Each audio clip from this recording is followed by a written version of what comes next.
Okay, ladies and gentlemen, I think we might as well get things started.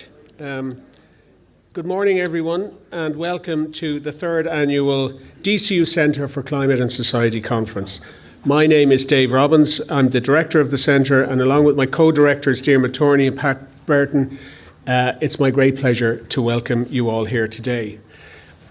I hope you liked my drawings that you saw on the way in at registration. I put a lot of work into them. Actually, these were some of the outputs from the Children's and Young People's Assembly on Biodiversity Loss, with which Diarmuid was heavily involved. The large one was produced by the children themselves, and the smaller one is the work of a graphic recorder called Hazel Hurley.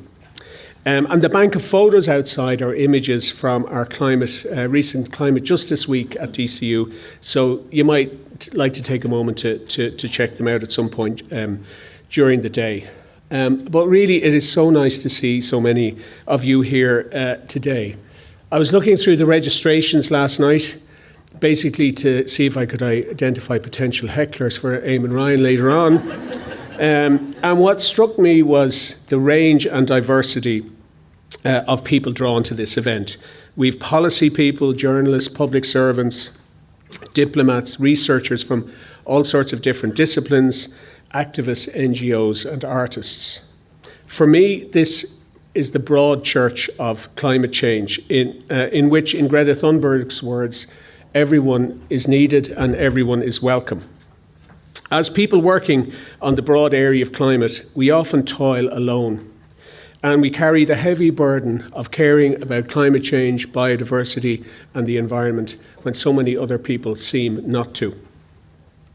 So today is an opportunity to support each other, to bear each other up, and to hear what others are doing and thinking, to reflect, and to dream about one day owning an Atlantic rainforest on the Beara Peninsula.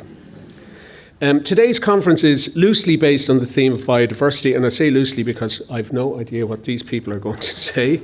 But in policy making and in the media, climate change and biodiversity are treated separately, and sometimes biodiversity isn't treated at all. But the two of them are inextricably linked. Climate change is putting species and ecosystems at risk. Plants and animals are facing unprecedented stressors. Those that cannot move, I'm thinking of coral reefs in particular, face extinction. At the same time, the loss of nature is affecting the carbon and water cycles. When habitats are degraded, they lose the ability to regulate the weather and to store carbon. So the two are bound together. Climate change leads to biodiversity loss, and biodiversity loss increases climate impacts. I'm looking forward to hearing the perspectives of our great range of speakers on these twin emergencies throughout the day. Before we get into the conference programme proper, I'd like to thank some of the people involved in making all this possible. Thank you to all our panel speakers, the panel chairs, our two keynote speakers, and the DCU colleagues who will introduce them. I'd like to thank also especially Deloitte, to Aoife, Marie, Mark and the sustainability team who support the work of our centre through a philanthropic gift agreement. And finally, thanks to Stephanie MacDonald, who's our centre coordinator, who has really kind of done a lot of the heavy lifting in making today run so smoothly.